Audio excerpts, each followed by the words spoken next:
So JR, we met him in Denver and several months ago. And we kind of hit it off right away, I think. And so he may have a different story, but we kind of hit it off right away. And I was really impressed with all the stuff he was doing. His business leader network is off the chain as well. And Cheryl and I are members of that network. But JR is like he's the guy behind the poking me, right? He said, "Look, dude, really? You gotta think bigger. you gotta expand your mind, your concept on this." So he's helping me in that regard, and we're excited to be a part of his network. He is a resilient entrepreneur and founder of Creed Consulting and Business Leader Network. You can find him and his whole community, along with Cheryl and I, on blncommunity.com. Mr. JR, feel free, sir, to elaborate on what I said. Yeah, well, first off, I felt like we hit it off right off the bat as well. But, if it wasn't for Angel Tucci that put together an amazing event that brought us all together, we wouldn't even be here today. So Angel is a phenomenal connector and just bringing amazing people together. And without her, we wouldn't have been able to meet. So absolutely. Thank you for that, which kind of leads to what I want to talk about today, because a lot of the other speakers are talking about love languages and marriages and, just kind of that vision of where we're going to go. And it kind of ties into what I want to focus on right now, which is going to be more community. But before we dive into a lot of these different things, I want to give a little background about me, so that way it sets the tone for why it's important for everyone to really be able to think about the next step, joining a network, joining a community, joining MVP, to really give them the accountability that they need to be able to stay focused on their marriage, on their business, and the priorities in their life. So on February 7th, 2007, I survived a suicide bombing in Barwana, Iraq. I was in the military. I was a chaplain's assistant, where I provided security for the chaplain. Chaplains are non-combatants, meaning they can't even carry a weapon for defense to protect themselves. So they have someone like me that actually protects them. And we're standing at this walking checkpoint where people walking in and out of the city have to be searched, so they'll make sure that there's no danger. But as someone was walking through, coming into the city, he lifted his arm, strapped with C4, and blew himself up.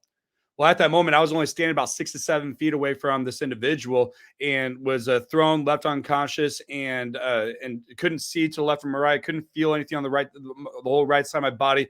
Didn't know if I lost any of my limbs. Well, my sergeant major, who was standing right next, not far from where I was at, but in the same spot I was standing for a long period of time, ended up paying the ultimate sacrifice, along with another Marine, David Emery, who lost both of his legs. And then we lost a female Marine, Jennifer Purcell, as well as our interpreter, Jimmy, and many other injuries. And I say this story because I want people to really understand the things that it takes to be able to prepare us for the days that we get ambushed. Because part of my message is learning to make sure that you prepare for the day you get ambushed. And inside your business, inside your marriage, or whatever it may be, we need to make sure that we are constantly training and doing the things that it takes to prepare us to make sure we're ready for the day we get ambushed. And what is an ambush? Like every one of us in our personal life or in our business are going to be ambushed sometime in our life. And it doesn't have to be bomb going off, bullets being thrown at you, but it could be a client or an employee quitting. It could be a family member getting sick. It could be a toxic relationship that just totally, threw you off balance, and you just didn't know what just happened, and it just hit you like a bomb. But it's how you respond is everything. And that one quote right there that I just said ultimately changed everything for me. It's how you respond is everything. Because we can react off of logic or emotion or tactical or whatever it may be, but it's the way that you respond to different situations that's going to be able to change the outcome of where you're going to be at. And so when that bomb went off and I was thrown left unconscious, I just remember seeing the chaplain on the ground trying to crawl to safety. And so I somehow didn't know, like I couldn't feel the whole right side of my body, lift my arm. I didn't know if I lost a leg or arm, whatever. My whole ringing in my ears, whole right side of my face was completely numb. And even today, as I'm speaking to you, my right side of my ear, I get an echo of my voice as I speak. But somehow I was able to really just get my body to respond and do the things I was trained to do, grab him by the back of his flak, drag him about 25 yards underneath safety, and assess the area for any other danger. I was only able to do that because of the constant, continuous training that we were able to do that led us to that point.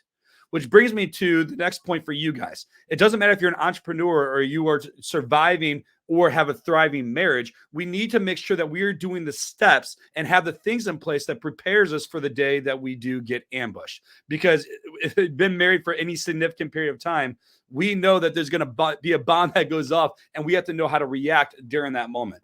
I've been with my wife 19 years this month and married 14 and a half years this year. And, kind of just like Angel, like we hit that mark even just last year where we're like throwing in the towel saying, you know what, we're done. A lot of things took place. We didn't know where we're going to be at or what we're going to do. We got 4 kids right now, and it was a challenge. But I can say that God really took a hold of our heart, got us through those difficult times, and it took a big bomb to really wake us up, saying, hey, we need to focus on each other and set our priorities straight to lead us where we're at. And I can honestly say, even today, I look at my wife in a completely different lens, even much more love than I did even the first day that we met, and just really falling in love with her that much greater. But I want to focus really heavily on, community and networking, and why is that important for you guys? So when we're thinking about the military, and we're driven, we're learning and training, and we're wearing this uniform. Everything that points to our identity of who we are is based off the uniform that we wear and what we're wearing on our collar, which is our job and our rank. And when we get out of the military and we take that off, everything that we've been for the past, whether it was 4 years, 10 years, or 20 years of the military, is completely wiped away. And we have no clue who we are. We forget about who we're no longer that person that everyone knew us as in the military. And yet we go into the civilian world. It's like, man, no one knows who we are. The way that we live, the way that we act, the way that we dress, and the way we conduct ourselves is completely different. And we have to change who we are. And we have to find ourselves in who that identity is. And it's about finding purpose. Well, suicide rate amongst veterans is very high due to lack of purpose and lack of identity. They get out not knowing who they are, and they struggle still fighting the demons that they have from the time that they're in the military to be able to get to where they're to be able to progress and be able to get where they're going to go. And those that actually thrive and be able to move forward and find success, whether it's in family or career or whatever it may be, is because they find out who they are. So that's going to be the first step, was you really got to figure out who or what is our identity and what is our purpose that we're going to do. The second thing is we got to figure out what is that drive? What is that thing inside of us that's going to get us out of bed to do the things that we need to do? Because no matter what we do in life, we can get in this redundant schedule. If you're a stay-at-home mom and you wake up, you feed the kids, you get them to school, you train them, or you homeschool, or whatever it may be, you cook dinner, you clean the house, and you wake up and you do it all over again. That's not really a good thriving lifestyle to be able to have, because you get in this redundant schedule and you're like, man, why am I doing this? But we got to figure out what is that purpose, that fire, that thing that's going to drive us to get out of bed to do the things that we need to do. So for all of us out here, we got to figure out what is that fire. We got to figure out what is that thing that gets us up to be able to choose to love our spouse, to love our business, to love the things that we do, but have consequences involved as well, saying, hey, if I don't do this, then this is going to happen. And so for me, my biggest drive is like, I really make sure that if I don't do this, if I don't make these calls, if I don't choose to love my wife, if I don't choose to follow this mission, then I'm going to come home and my kids are going to look up to me and say, Daddy, I'm hungry. And that's the one thing that terrifies me. What is that thing that drives you? What's that why, that purpose, that thing that really is going to push you to get out of bed to be able to do what you want to do? So you got to find purpose in your identity. You got to figure out that why. But then the other thing is you got to have community. You got to have that community that's going to drive you and hold you accountable. So I built 6 different businesses since I got out of the military. When I got out of the military in 2007, following my deployment to Iraq, and I didn't really know what I was going to do. So I built a martial arts school, because that's, I grew up in martial arts since I was a little kid, started teaching since I was about 10 or 11 years old, trained Marines and sailors in the military in the martial arts. And then, after a few years of starting the martial arts school, got it to be really successful, sold it, and then built a outdoor group fitness business that in less than 3 years, I expanded that to 4 different cities and did really well with that. Well, there came to a point where, after 7 years of marriage, me and my wife were starting to grow our family, having our first child, and we were moving across the country to the East Coast from the Midwest. And I was like, I want to be more present at home. I didn't want to have that daily grind of having to show up to the schedule, not being present, and traveling, all these different things. And I wanted to do something online. Well, to switch online, the only thing I was really looking for was making an extra $2,000 or $2,500 a month online, but I didn't even think that was possible. I was like, man, only the great, find success to be online. And so I did what most people do. I'm laying in bed in the middle of the night, a lot of fear, just like, okay, how do I do this? And I go to Google University and I type in saying how to make money online, and start popping up all these different things, these e-commerce stuff, and figuring out like, Amazon stores and all these different things, and came across of like, what, I knew in my heart that I really wanted to teach. I really wanted to serve. And that's kind of my heart and my passion, is to really serve people. And my goal and my mission of my business now, Business Leaders Network, is to build a community of servant leaders. And so I knew what I wanted to do, but I just didn't know how to get there.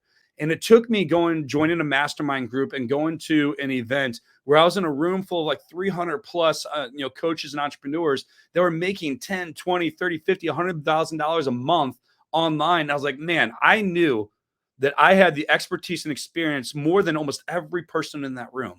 I just didn't know how to get there. And I first had to change my belief. And so I had to be in a room to see these type of people that were doing great things. And I had to believe that it was possible. And by being in this room, I made it a challenge of saying, hey, you know what? I was going to be the top person in this entire mastermind that's going to be making the most financially, but also making the bigger impact. In less than 4 months, I did that, where I was making the most money.